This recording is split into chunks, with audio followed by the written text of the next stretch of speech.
एक बार का वाक़िया है कि रूहानियत के बादशाह हज़रत गौस-ए-आज़म रहमतुल्लाह अलैह अपनी महफिल में बैठे थे कि अचानक एक मुरीद दौड़ता हुआ आपकी बारगाह में आया। पहुंचकर उसने अर्ज की, हजूर, मैं बर्बाद हो गया हूँ, मैं तबाह और बर्बाद हो चुका हूँ। हज़रत गौस-ए-आज़म रहमतुल्लाह अलैह ने फरमाया, बताओ क्या बात है, तुम पर कौन सा बड़ा सदमा टूट पड़ा है। मुरीद ने कहा, हजूर, मेरी इज्जत का जनाजा निकल गया है, मेरी आबरू तबाह हो गई है, मुझे लूट लिया गया है। हजूर, मेरी एकलौती बेटी है, बहुत खूबसूरत।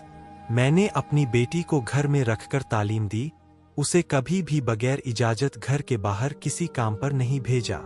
उसका नाम फातिमा है।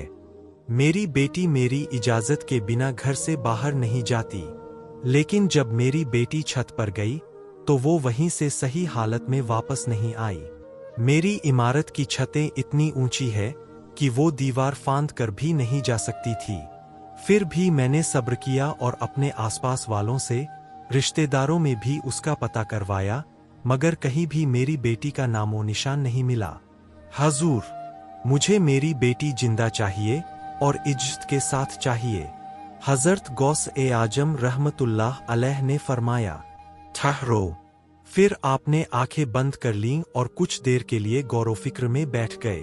कुछ लम्हों बाद आंखें खोलीं और मुरीद से फरमाया, अपनी बेचैनी दूर कर दो, आज ही तुम्हें तुम्हारी बेटी मिलेगी, जिंदा भी मिलेगी और पूरे वकार के साथ मिलेगी। मुरीद ने अर्ज की, हजूर, वो इलाका बहुत डरावना जंगल है, बहुत खतरनाक है, दिन में भी वहां जाना मुश्किल है। हज़रत गौस-ए-आज़म रहमतुल्लाह अलैह ने फरमाया, तुम पास के खंडहरों की तरफ जाओ, पहला किला छोड़ देना, दूसरा किला भी छोड़ देना और तीसरे किले की छत पर जाकर बैठ जाना। वहां जाकर मेरा नाम लेकर अपनी उंगली पर दम कर लो और अपने चारों तरफ एक दायरा खींच लो। फिर वहां से जिन्नात की फौज गुजरेगी। वो जिन डरावनी आवाजें निकालते हुए तुम पर हमला करेंगे, मगर मेरी तरफ से नाम लेकर खींचा गया दायरा कोई जिन पार नहीं कर सकेगा। जब सारी जिन्नात की फौज गुजर जाएगी तो आखिर में जिन्नात का बादशाह सवार होकर आएगा। वो बहुत ताकतवर है, बड़े बड़े पहाड़ हिला सकता है और डाकुओं को शिकस्त दे सकता है, मगर वो भी मेरे नाम से खींचे गए दायरे को पार नहीं कर पाएगा। फिर तुम उसके सामने अपना पूरा मामला बयान कर देना कि तुम मेरे दरबार के मुरीद हो, मैंने तुम्हें भेजा है और तुम्हें आज ही अपनी बेटी जिंदा और इज्जत के साथ चाहिए। अगर तुम्हारी बेटी को कुछ हुआ तो मेरे पीर के करम के आगे सारी जिन्नात भी कुछ नहीं कर सकेंगी। मुरीद ने वैसे ही किया। 2 किले छोड़कर तीसरे किले की छत पर जा बैठा। पास के खंडहरों पर जाकर हज़रत गौस-ए-आज़म रहमतुल्लाह अलैह का नाम लेकर अपनी उंगली पर दम किया और चारों तरफ दायरा खींचकर बैठ गया। थोड़ी देर में जिन्नात की फौज गुजरने लगी। बहुत बड़े और खतरनाक जिन उसके चारों तरफ से गुजरते और हमला करने की कोशिश करते, मगर जैसे ही वो दायरे से टकराते, मुंह मोड़कर भाग जाते। सारी फौज गुजर गई। आखिर में जिन्नात का बादशाह अपनी पूरी शान-ओ शौकत के साथ आया। जब उसने रास्ते में एक इंसान को बैठे देखा तो शेर की तरह दहाड़ते हुए बढ़ा और हाथी की तरह कदम पटकता हुआ हमला करने आया। लेकिन जैसे ही वो दायरे से टकराया, उसी जगह घुटने टेक कर बैठ गया और बोला, तू कौन है और कहां से आया है, क्या मामला है। हज़रत गौस-ए-आज़म रहमतुल्लाह अलैह के मुरीद ने पूरा किस्सा बयान किया।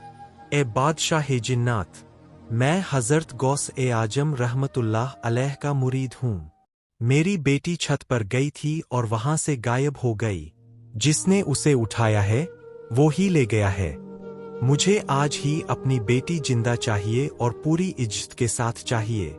जब जिन्नात के बादशाह ने हज़रत गौस-ए-आज़म रहमतुल्लाह अलैह का नाम सुना तो उसने फौरन अपनी फौज को वापस बुलाया और हुक्म दिया, तुम सब दुनिया के कोने कोने में फैल जाओ, समुंदर की गहराई में, पहाड़ों में, जंगलों में, खंडहरों में, हर जगह तलाश करो। जिसने इस लड़की को उठाया है उसे पकड़कर लाओ। जिन्नात की पूरी फौज रवाना हो गई। कुछ देर की मेहनत के बाद वो जिन जिसने लड़की को उठाया था, लड़की समेत बादशाह के सामने लाया गया। जिन्नात ने कहा, ए बादशाह, हमने बहुत मुश्किल से इसे तलाश किया है। बादशाह जिन्नात ने कहा, तुम्हारी इतनी हिम्मत कैसे हुई? क्या तुम्हें पता नहीं था कि हजरत गौस ए आजम रहमतुल्लाह अलैह कौन है? तुमने उनके शहर से लड़की उठाई और डर महसूस नहीं किया। वो जिन्न बोला, ए बादशाह, मेरी इतनी हिम्मत नहीं थी, लेकिन मैं क्या करता? मैं हवा में उड़ता हुआ जा रहा था कि अचानक मुझे वो लड़की छत पर नजर आई। उसके बाल खुले हुए थे, चेहरा नूर से चमक रहा था और वो बहुत वकार के साथ खड़ी थी। बादशाह जिन्नात ने कहा, तुमने पूरी कौम जिन्नात को खतरे में डाल दिया। अगर शेख साहब यानी हजरत गौस ए आजम रहमतुल्लाह अलैह गजब में आ जाते तो हमारी पूरी कौम का दुनिया में ठिकाना न रहता। फिर बादशाह ने अपने जल्लाद जिन को बुलाया और हुक्म दिया, इस बदनसीब जिन को सजा दो जिसने लड़की उठाई थी, उसका सिर अलग कर दो और लड़की को हजरत गौस ए आजम रहमतुल्लाह अलैह के मुरीद को सौंप दो। बादशाह जिन्नात ने कहा, शेखे साहिब को मेरा सलाम कहना और ये कहना कि आपकी बेटी आज ही पूरी इज्जत के साथ आपके पास लौट आई है। ये कहकर बादशाह जिन्नात रवाना हो गया। मुरीद ने आवाज दी, ए बादशाह जिन्नात, एक बात तो सुनिए। बादशाह ने पूछा, कहो, क्या बात है? मुरीद ने कहा, क्या तुम लोग भी हजरत गौस ए आजम रहमतुल्लाह अलैह को मानते हो? बादशाह जिन्नात ने कहा, हजरत गौस ए आजम रहमतुल्लाह अलैह इंसानों के शेख है, लेकिन वो जिन्नात के भी हकीम है। जब उनकी नजर पड़ जाती है तो पूरी कौम जिन्नात में हलचल मच जाती है। ये थी आज की कहानी। उम्मीद है आपको पसंद आई होगी। अपनी राय कमेंट्स में जरूर बताइए और ऐसी ही और कहानियां सुनने के लिए चैनल को सब्सक्राइब